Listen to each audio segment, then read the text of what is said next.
Hello, everybody. It's me, Dr. William Hatton with Hatton Family Chiropractic, and we are back for day 2 of our Neck Pain Essentials course. Today, we're going to talk about forward bending and backward bending, which is flexion and extension of the cervical spine. We are going to get started with a very brief overview of the anatomy in this area, so you know what muscles are really working and helping us move.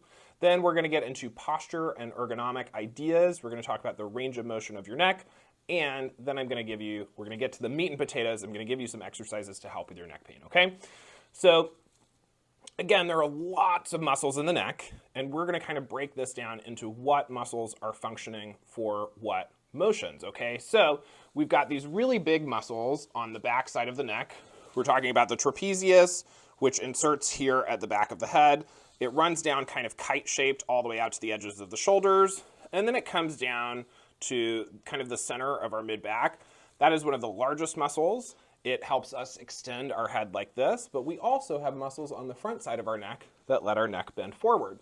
One of the easiest ones to see is this one, right? This is called our SCM. We also have scalenes in here and all sorts of other deep neck flexors, which are little tiny muscles that control from vertebra to vertebra and let the neck bend forward. So our neck can bend forward, our neck can bend backwards. Flexion, extension, that's what we're talking about today, okay?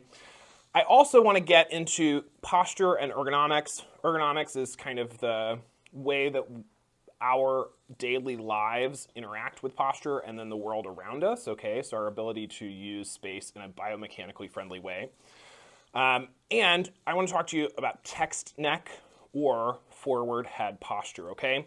I've got my handy dandy phone here. I'm sure we all have one of these, and I'm sure we all spend a ton of time looking down like this. And what you see when I'm looking down is my head is in a flexed position. We spend a ton of time here, but we don't really spend a lot of time looking backwards and up.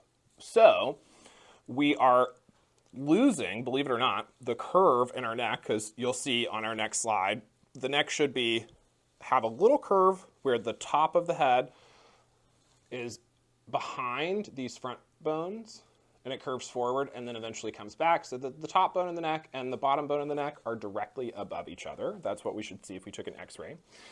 And as we sit here in this forward head posture or this text neck, every 15 degrees that the head moves forward increases the weight of our head by about 10 pounds. So our head really only weighs about 12 pounds. That's an average. But when you're leaned forward like this all day, the effect on the spine is almost 60 pounds of pressure pulling the neck down. So it more than quadruples the weight of our neck, which is important because that is causing all sorts of neck problems. So when you're on your phone, because who's not on their phone, I'm not going to tell you not to use it, but you can buy one of those ring things, I don't know what they're called, but the little ring you can put on there that you can hold it with. You can get anything else. But instead of using your phone down here, think about bringing your phone up to your eye level or propping it or something so that you're not just looking down all the time. All right, that's forward head posture and text neck, and it is not good. Now, when you proceed to the next slide, you're going to kind of see what I was talking about with the neck moving forwards and backwards, and you're going to get an idea of what that curve should look like. If this neck walked into my office, I would actually argue that the neutral curve, or the neutral spine, which is the one in the middle, is a little too straight up and down and is not really textbook good anatomy, but it is showing you how the bones move when we flex and extend, and for that, it's really useful. Moving on into our exercises, we're going to do 2 types of chin tucks, okay? These chin tucks are to help your deep neck flexors and to kind of counterbalance all that time that we spend forward, okay? So I'm going to turn to the side so that you can see what I'm doing.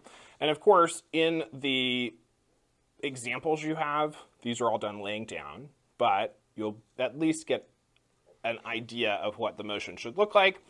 You're going to tuck the chin back and in, and the crown of the head is going to come up, so it'll look like this.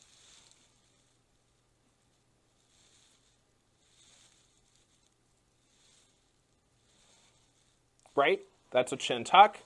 For this example, we want to have something supporting our head back here, and you're going to push the back of your head into it. The chin's coming in and you're lengthening through the neck, and that is our flexion exercise, the chin tuck, okay?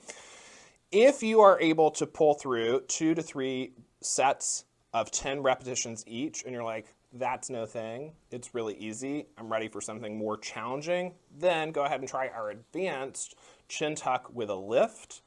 It works the same way. You're still lying on the ground, you're still starting with your head on the ground, you're still going to do that same chin tuck, but the big difference is once you do that chin tuck, then you're going to lift your neck off the back of the ground. It should only be in the air an inch or two. The picture is a really good guide.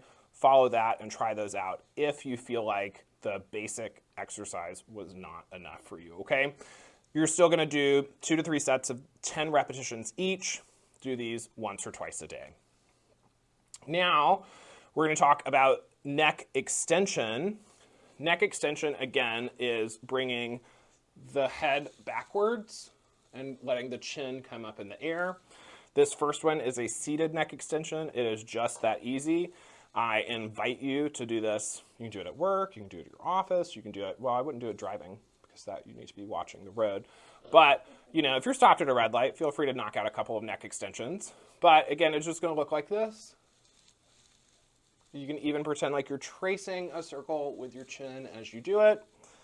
And you're going to do 2 sets of these, 2 to 3 sets of these, 8 to 10 repetitions at a time, and you can do these once or twice a day. The advanced version of our neck extension exercise is a prone neck extension. So you'll actually be, start on the ground, lying on your stomach with your face down. You'll pull yourself up almost into a baby cobra if you've ever done yoga, or you'll just be supporting yourself on your forearms, raising your body up in the air. And from this position here, you'll do your neck extension. You can even hear the tightness over my throat as I do the neck extension because it changes the quality of my voice.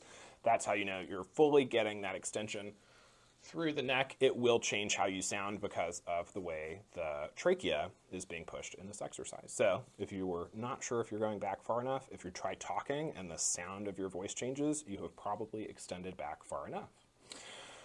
This slide I want to call special attention to because we are going through these exercises, and here are some important things to remember. If these exercises have addressed your pain and you don't have any more pain anymore, congratulations, you have succeeded. Still keep checking because you're going to have some really great other information in this course module, but keep these in your back pocket. Use them anytime you start to have any pain or tenderness, okay? If this has helped the pain, but the pain is not gone, or maybe it even made the pain a tiny bit worse, but not bad, then you can keep going. We may just have the best exercise for you or for your problem yet to come. If you are doing this and your pain gets worse and these movements aggravate your condition, please stop. Go see me, schedule an appointment in my office. If you're not in the Atlanta area, contact another chiropractor, your regular medical provider, whoever it is, because it could indicate some other problem that you need to have evaluated before you continue an exercise program, okay? So if no pain, green light, keep going. Yellow, pain, yellow, nothing's really happening, but you're not getting worse, keep going. If things are getting worse, please stop and see your healthcare provider, okay? That's all for today. Make sure you stay tuned by checking your email for the next course module tomorrow. And if this has helped you, please tell your friends. Thanks so much. Bye-bye.